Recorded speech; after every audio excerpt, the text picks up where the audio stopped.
Item ಯಾವುದೇ ಇರಲಿ try ಮಾಡಿ ಆಚಿ ಚಿಕನ್ ಮಸಾಲಾ. ಆಚಿ ಚಿಕನ್ ಮಸಾಲಾ. ಭೀಮಾ ನದಿಗೆ ನೀರು ಬಿಡುವಂತೆ ಆಗ್ರಹಿಸಿ ಅಹೋರಾತ್ರಿ ಧರಣಿ ಮಾಡಲಾಗಿದೆ.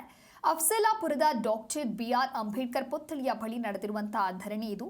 ಉಜನಿ ನಾರಾಯಣಪುರ ಡ್ಯಾಂಗಳಿಂದ ನೀರು ಬಿಡೋದಕ್ಕಾಗಿ ಇದೀಗ ಆಗ್ರಹಗಳು ಕೇಳಿಬರ್ತಾ ಇದೆ. ಕರ್ನಾಟಕ ಪ್ರಾಂತ ರೈತ ಸಂಘ ಸೇರಿದಂತೆ ಹಲವು ಸಂಘಟನೆಗಳು ಇದೀಗ ಪ್ರತಿಭಟನೆಯನ್ನ ಮಾಡಿವೆ. ಅಫ್ಜಲಾಪುರನ ಡಾಕ್ಟರ್ ಬಿಆರ್ ಅಂಬೇಡ್ಕರ್ ಪುತ್ಥಳಿಯ ಬಳಿ ಧರಣಿಯನ್ನ ಮಾಡಲಾಗಿದೆ. ಕೆಲವೊಂದಿಷ್ಟು ಬೇಡಿಕೆಗಳನ್ನು ಮುಂದಿಟ್ಟಿದ್ದಾರೆ. ಕರ್ನಾಟಕ ಪ್ರಾಂತ ರೈತ ಸಂಘ ಸೇರಿದಂತೆ ಹಲವು ಸಂಘಟನೆಗಳು ಈ ಒಂದು ಧರಣಿಯಲ್ಲಿ ಭಾಗಿಯಾಗಿರುವಂಥದ್ದು. ಮಳೆ ಬಂದರೂ ಕೂಡ ಆ ಮಳೆಯನ್ನ ಲೆಕ್ಕಿಸದೆ ಅಹೋರಾತ್ರಿ ಧರಣಿಯನ್ನ ಮಾಡಿದ್ದಾರೆ. ಮಳೆಯ ನೀರು ಯಾವ ರೀತಿಯಾಗಿ ಸುತ್ತಮುತ್ತಲು ನಿಂತಿದೆ ಅನ್ನುವಂಥ ದೃಶ್ಯವನ್ನು ನೀವು ಗಮನಿಸ್ತಾ ಇದ್ದೀರಾ. ಆದರೆ ಈ ಮಳೆಯ ನಡುವೆಯೂ ಕೂಡ ಈ ರೀತಿಯಾಗಿ ಪ್ರತಿಭಟನೆಯನ್ನ ಮಾಡಿದ್ದಾರೆ ರೈತರು. 1.5 ತಿಂಗಳಿನಿಂದ ಮಳೆ ಬಾರದ ಹಿನ್ನೆಲೆಯಲ್ಲಿ ಸಂಪೂರ್ಣ ಬರಿದಾಗಿ ಹೋಗಿದೆ ಭೀಮಾ ನದಿ. ರೈತರು, ಜನರು, ಜಾನುವಾರುಗಳಿಗೆ ಹಾಗೆ ನೀರಿನ ಸಮಸ್ಯೆ ಉಂಟಾಗಿದೆ.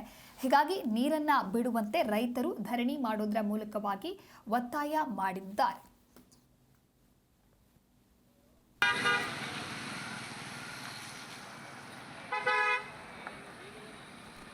ಉಜನಿ ಜಲ